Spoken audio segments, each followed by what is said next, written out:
Peoples party کا آزاد کشمیر میں اپنی حکومت بنانے کا اعلان۔ وزیر اعظم آزاد کشمیر چوہدری انوار الحق کے خلاف 72 گھنٹوں میں تحریک عدم اعتماد لائی جائے گی۔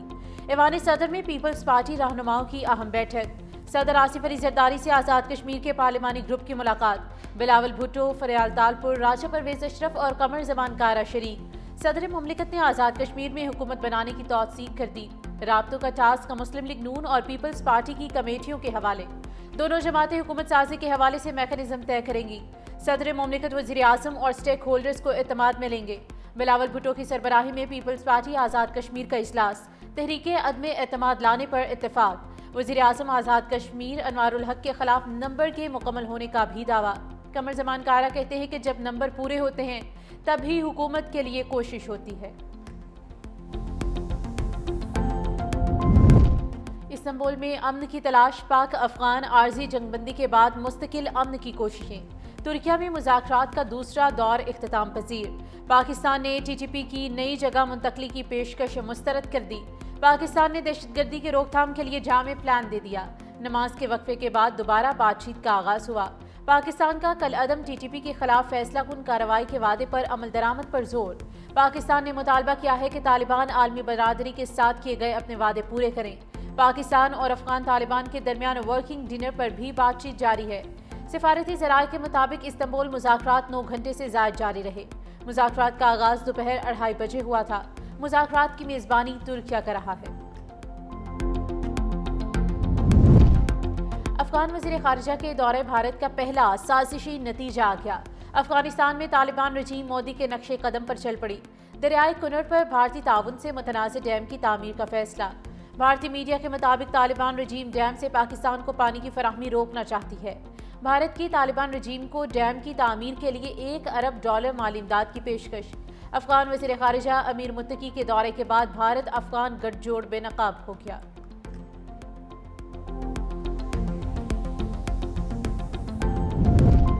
پنجاب کے میڈیکل اور ڈینٹل کالجز میں داخلے کے لیے MD-CAT امتحان آج ہوگا۔ 50,000 سے زائد امیدوار شرکت کریں گے۔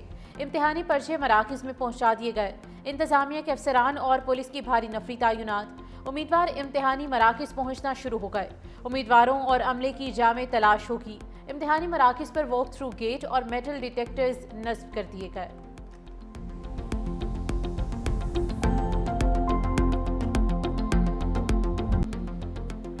PIA کا 5 سال بعد برطانیہ کے لیے فضائی آپریشن بحال۔ پہلی پرواز کچھ دیر بعد اسلام آباد سے 350 مسافروں کو لے کر مانچسٹر روانہ ہوگی۔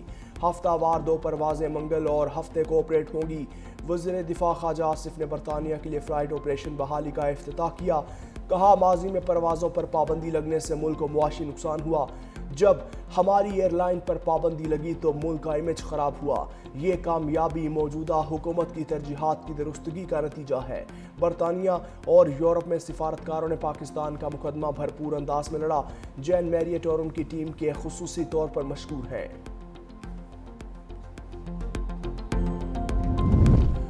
بلوچستان میں دہشت گردی پھر سر اٹھا رہی ہے۔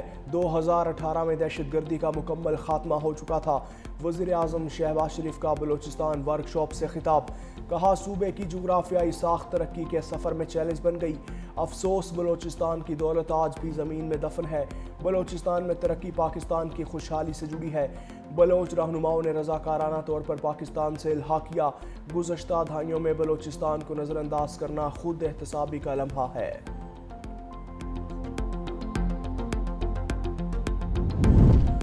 مریم نواز کا ایئر پنجاب کو جلد از جلد فنکشنل کرنے کا حکم۔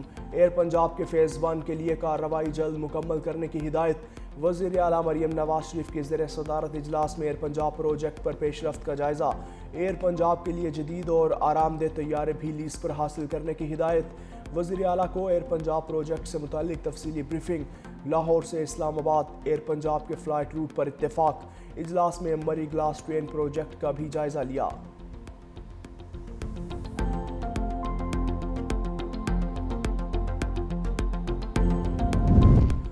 پاک افغان مذاکرات کا دوسرا دور آج استنبول میں ہوگا۔ ترجمان دفتر خارجہ طاہر اندرابی نے کہا اسی خلوص سے استنبول مذاکرات میں شرکت کریں گے جس سنجیدگی سے دوحہ میں شریک ہوئے۔ دوحہ مذاکرات کے بعد افغان سرحد سے کوئی بڑا دہشت گردی کا واقعہ نہیں ہوا۔ دریائے کنڑ کے حوالے سے عالمی قوانین کی پاسداری کریں گے۔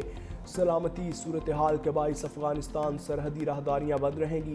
اشیاء کی آمد و رفت اور تجارت سے زیادہ اہم ایک عام پاکستانی کی جان بچانا ہے۔ بھارت کا افغانستان میں سفارت خانہ کھولنا دو ممالک کا اندرونی معاملہ ہے۔ بھارت کا افغانستان میں کردار زیادہ مثبت نہیں رہا۔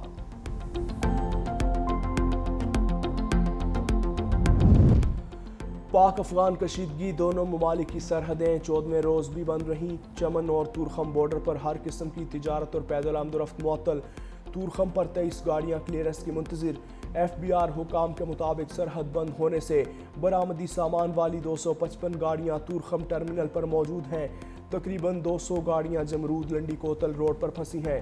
چمن بارڈر پر 15 اکتوبر سے کسٹمز کلیئرنس آپریشن معطل، 28 گاڑیاں پروسیسنگ کی منتظر ہیں۔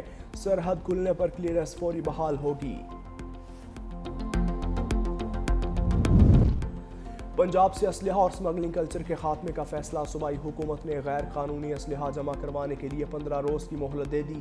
صرف پولیس اہلکار اور رجسٹرڈ سیکیورٹی گارڈز کو اسلحہ رکھنے کی اجازت ہوگی۔ وزیر اعلیٰ مریم نواز کی زیر صدارت امن و امان سے متعلق اجلاس میں اہم فیصلے۔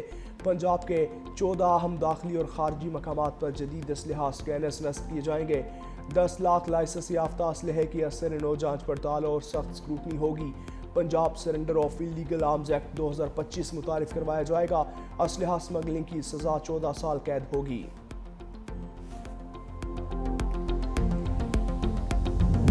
پاکستان کی کامیاب سفارتکاری نے عالمی منظرنامہ بدل دیا۔ امریکی جریدے فارن پالیسی کا بڑا اعتراف۔ رپورٹ کے مطابق پاکستان نے امریکہ، چین اور سعودی عرب سے تعلقات میں نئے سنگ میل طے کیے۔ جریدے نے اسلام آباد کو خطے کا سفارتی فاتح قرار دیا۔ گزشتہ 6 ماہ میں پاکستان کی متوازن خارجہ پالیسی نے عالمی سطح پر نئی جہتیں متعارف کروائیں۔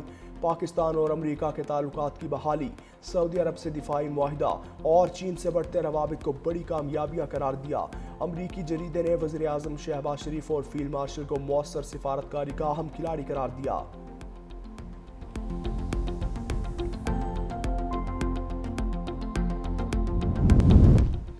پاکستان کے خلاف افغان طالبان رجیم کا مذموم پروپیگنڈا بے نقاب۔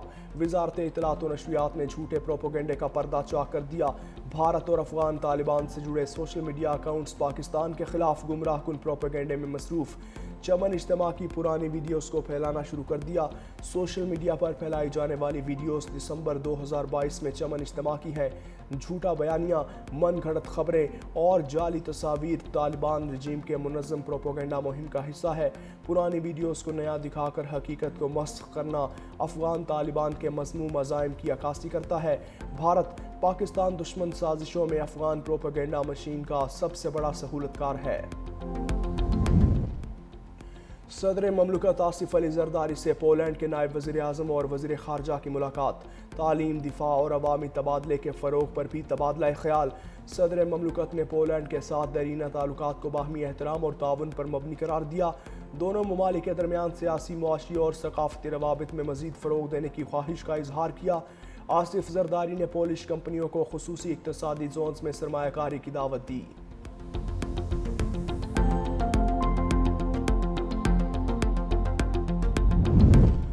آزاد کشمیر کی حکومت سازی کے حوالے سے بڑی پیش رفت۔ ذرائع کے مطابق وزیر اعظم شہباز شریف نے نون لیگ اور پیپلز پارٹی کی مشترکہ کمیٹی تجویز کر دی۔ وزیر اعظم اور حکومتی کمیٹی کی ملاقات میں آزاد کشمیر حکومت سازی کے لیے کمیٹی کی تجویز سامنے آئی۔ نون لیگ سے وفاقی وزراء انجینئر امیر مقام احسن اقبال، رانا ثناء اللہ کمیٹی ارکان ہوں گے۔ پیپلز پارٹی نے اپنے 3 ارکان کے نام دینے کے لیے وقت مانگ لیا۔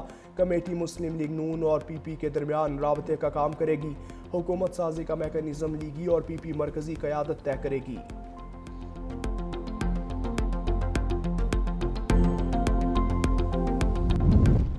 پیپلز پارٹی آزاد کشمیر کی پارلیمانی پارٹی کا آج اجلاس ہوگا۔ اجلاس شام 7 بجے ایوان صدر میں صدر زرداری کی زیر صدارت ہوگا۔ ذرائع کے مطابق اجلاس ملتوی ہونے کی وجہ چیئرمین بلاول بھٹو زرداری کی خصوصی شرکت بتائی جا رہی ہے۔ صدر چودھری یاسین کی سربراہی میں آزاد کشمیر کی قیادت شریک ہوگی۔ فریال تالپور، چودھری ریاض اور دیگر رہنماؤں کی بھی شرکت متوقع۔ ذرائع کے مطابق اجلاس میں آزاد حکومت کے ساتھ تعلقات اور آئندہ سیاسی حکمت عملی پر اہم فیصلے